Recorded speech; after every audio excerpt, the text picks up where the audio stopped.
இது இனிதுங்க. இன்னைக்கு எங்கள் வீட்டு ஈஸி சமையல் தாங்க. சூடாக சாதம் வச்சுருக்கேங்க. அது காக்காக்கு வார வச்சுருக்கேங்க.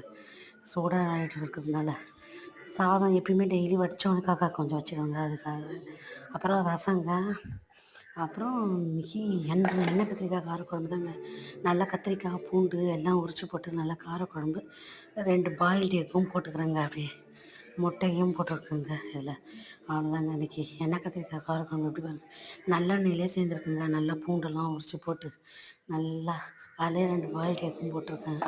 அப்புறம் பீன்ஸ் பொரியலுங்க, தேங்காய் போட்டு இன்றைக்கி பொரியலுக்கு பீன்ஸ் பொரியல்.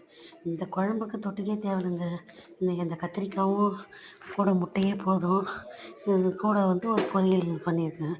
நல்லா பீன்ஸ் பொரியல், பச்சைப்பயிறு போட்டு பச்சைப்பருப்பு தேங்காய்லாம் போட்டு நல்லா பொரியல் பண்ணியிருக்கேன். இன்றைக்கி எங்கள் வீட்டு சமையல் ஈஸி சமையல் இதாங்க. உங்கள் வீட்டில் என்னங்க சமையல்?